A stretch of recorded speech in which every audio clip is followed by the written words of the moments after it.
The pre-dawn darkness over Coronado Naval Amphibious Base was heavy and unforgiving. Cold air rolled in from the Pacific, thick with salt and damp sand. Waves crashed endlessly against the shore, but on the grinder, the concrete proving ground where Navy SEALs were forged, there was no rhythm, only silence and tension. Before we begin, tell us in the comments, where are you watching from? If you enjoy intense military stories like this, please subscribe to the channel and continue watching the story. 14 men stood in formation, their breath visible in the February air, muscles tight, eyes locked forward. And at the far end of the line stood one woman. Kara Callahan. She was small by SEAL standards, 5'2", barely 115 pounds, but there was nothing fragile about her presence. Her auburn hair was pulled into a tight regulation bun. Her green eyes reflected the faint light of dawn with sharp focus. She wore the same Navy PT uniform as the men, but on her frame it looked almost deceptive, like a challenge disguised as vulnerability. The men had been watching her. Some curious. Most skeptical. A few openly hostile. Lieutenant Brennan Sullivan, callsign Toro, stood 3 positions away. He was 6'1", 200 pounds of combat-hardened muscle, with 12 years in the teams and 4 deployments behind him. Afghanistan. Iraq. Urban warfare and mountain combat. He had earned every scar and every ounce of confidence. And he didn't like what he was seeing. "Care to try, kid?" he muttered, loud enough for others to hear. "Or you want to head back to typing reports?" A few snickers rippled through the formation. Kira didn't respond. She didn't even look at him. Her gaze stayed locked on the obstacle course ahead, barely visible in the darkness. She had memorized every inch of it 3 days ago. Rope climbs. 12-foot walls. Monkey bars. Sprint lanes. Tunnel crawls. Another rope. Another wall. She knew the team record. 8 minutes, 45 seconds. She knew exactly what they expected from her. Failure. Heavy footsteps approached from the administrative building. The formation stiffened as Commander Dawson Garrett emerged from the shadows. At 67, he moved with the economy of someone decades younger. His face was carved from experience: Grenada, Panama, Desert Storm, Afghanistan, Iraq. 40 years of war. They called him Flint, not because he was hard, but because he could ignite fire in any man who needed it. He stopped at the front of the formation, eyes scanning each operator. "Timed obstacle course," Flint said evenly.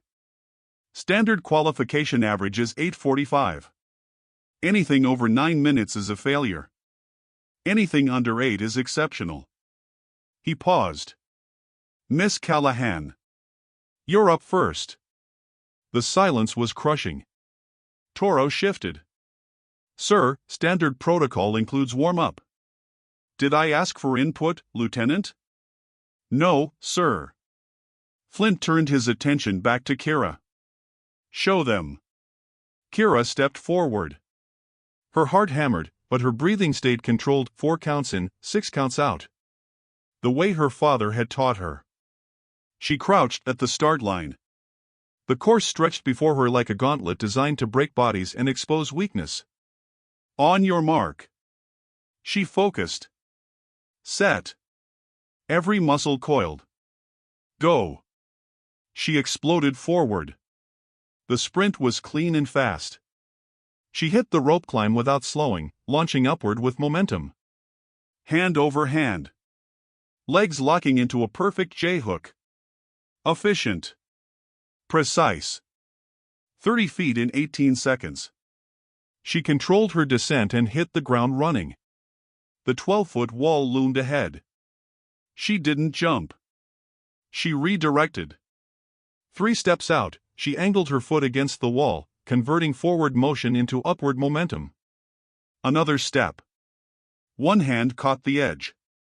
Her entire body hung for a fraction of a second. Then she rolled over the top like water spilling across stone. Someone swore behind her. The monkey bars came next. She didn't go hand over hand. She flew. 3rd bar. 6th. Ninth. Momentum carried her across in 11 seconds, 8 faster than the record.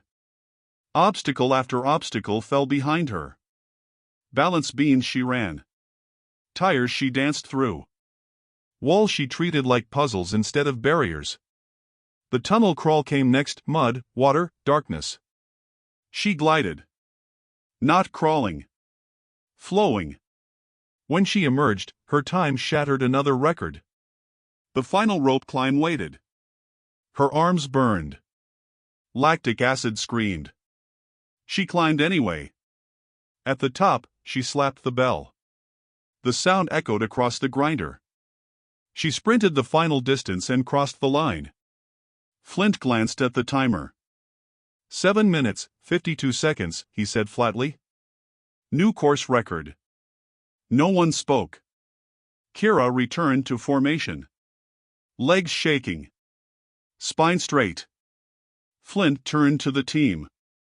That rope work. That wall approach. That momentum technique, anyone recognize it? An older operator spoke carefully. Old school, sir. Haven't seen it in years. Flint nodded. Captain Rhett Callahan, he said. SEAL Team 5. Served from 85 to 2008. 47 confirmed combat eliminations. 0 team casualties under his command. The words landed hard. That, Flint continued, was his methodology. He turned to Kira. Your father and I served together for 18 years. I carried his body out of Anbar. Kira swallowed. He made me promise to judge you on merit alone, Flint said. 752 is merit. Flint turned back to the formation. Sullivan, you're next. Let's see if you can beat the kid's time.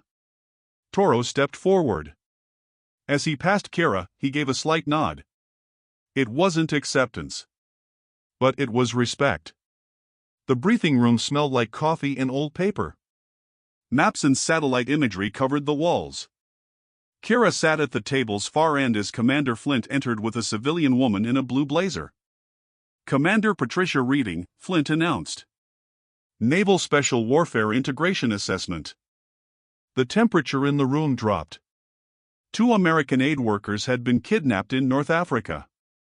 Intelligence suggested a fortified compound, 40 hostiles, previous rescue attempt failed. We deploy in 96 hours, Flint said. Callahan is assigned as intelligence lead and sniper. The objections were immediate and shut down just as fast. Kira laid out the plan calmly. High altitude insertion. Long glide. Approach through a blind spot no one expected. Pattern analysis. Satellite confirmation. Electronic signatures. This isn't guesswork, she said. It's verification. Then she named the source of compromised intelligence. Garrett Ashford. Her father's CIA liaison. The room went silent. Flint confirmed it. Your father suspected him. The mission wasn't just a rescue anymore. It was unfinished business. The operation unfolded before dawn. A silent jump from 30,000 feet. A 25-minute glide. A sniper hide overlooking the compound. Kira and Senior Chief Wade Thornton watched the world wake through scopes. Targets appeared. Then something unexpected. 3 SUVs. Private military contractors. Russian. The mission escalated instantly.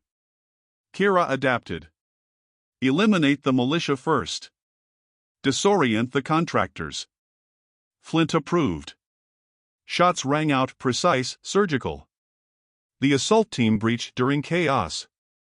Kira covered them from 1,200 meters, calculating wind, elevation, movement in seconds. Targets dropped. The hostages weren't in the main building. They were underground. Then came the dead man's switch. Explosives rigged to detonate if the contractors were killed. Kira changed tactics again.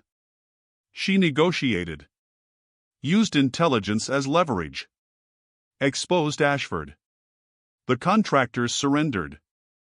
The explosives were disarmed. The hostages walked out alive. 0 team casualties. Mission success. 3 weeks later, Kara sat across from Garrett Ashford. He confessed everything. Her mother. Her father. 20 years of betrayal. 47 dead operators. No remorse. Kara didn't seek revenge. She sought truth. She left him with exposure, justice, and legacy, the punishment he feared most. 6 months later, Kara stood on the beach at Coronado. Bud/S awaited. Flint handed her a small box. Her father's trident. "Carry it," he said. "Then earn your own." She pinned it over her heart. The doubters ran beside her now. Not ahead. Not behind. Together. She wasn't living in her parents' shadow. She was building her own legacy. The end.